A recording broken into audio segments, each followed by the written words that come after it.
Assalamualaikum warahmatullahi wabarakatuh. Perkenalkan, nama saya Nuraini Ramina dengan nomor pok mahasiswa 242151111069. Saya dari jurusan Pendidikan Matematika, Fakultas Keguruan dan Ilmu Pendidikan, Universitas Siliwangi. Pada video kali ini, saya akan menjelaskan tentang perkembangan emosi dan sosial peserta didik, serta implikasinya dalam pembelajaran. Pernahkah kalian bertanya-tanya, mengapa ada siswa yang mudah bergaul sementara yang lain lebih pendiam? Atau mengapa ada anak yang sangat ekspresif dengan emosinya, sementara yang lain lebih sulit mengungkapkannya? Nah, itu semua berkaitan dengan perkembangan emosi dan sosial peserta didik.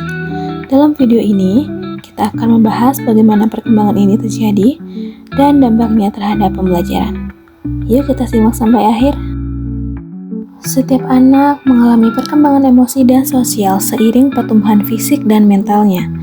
Kemampuan mereka dalam mengelola emosi dan berinteraksi dengan orang lain sangat dipengaruhi oleh lingkungan, pendidikan, serta pengalaman hidup mereka. Sebagai pendidik, orang tua atau bahkan teman sebaya, memahami perkembangan emosi dan sosial ini sangat penting. Kenapa? Karena pemahaman ini membantu kita menciptakan lingkungan belajar yang lebih nyaman, mendukung, dan efektif. Dengan memahami perasaan dan kebutuhan sosial siswa, guru dapat memberikan pendekatan pembelajaran yang lebih sesuai dengan karakter mereka. Secara sederhana, perkembangan emosi mengacu pada bagaimana seseorang mengenali, memahami, dan mengelola emosinya. Sementara itu, perkembangan sosial berkaitan dengan bagaimana cara seseorang berinteraksi, membangun hubungan, dan memahami norma sosial dalam lingkungan sekitar. Perkembangan emosi dan sosial tidak bisa dipisahkan dari aspek fisik dan mental. Pada anak usia dini, anak-anak lebih egosentris dan emosinya cenderung eksplosif. Sementara itu, pada usia sekolah dasar, mereka memulai belajar empati dan mengembangkan keterampilan sosial seperti berbagi dan bekerja sama. Saat remaja, ada peningkatan kesadaran diri dan pengaruh lingkungan sosial menjadi lebih dominan. Lalu, bagaimana perkembangan ini berpengaruh dalam pembelajaran? Nah, anak yang memiliki regulasi emosi yang baik justru lebih mudah fokus dan lebih sedikit mengalami kesulitan dalam memahami pelajaran. Di sisi lain, anak yang mengalami kesulitan sosial mungkin lebih cenderung menarik diri atau mengalami tekanan dalam lingkungan sekolah.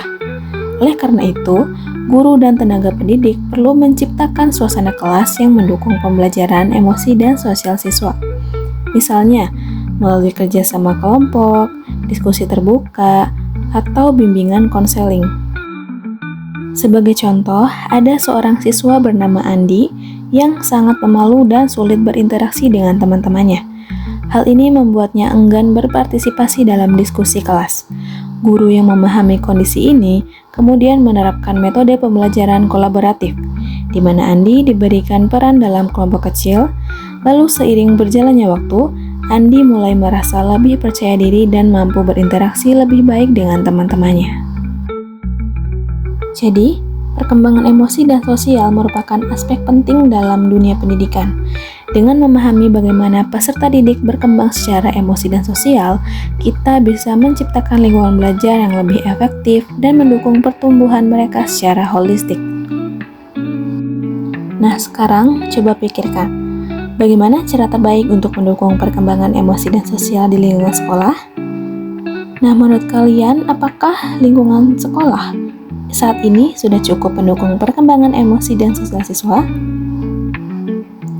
Nah, mungkin cukup sekian penjelasan dari saya. Terima kasih yang sudah mendengarkan. Wassalamualaikum warahmatullahi wabarakatuh.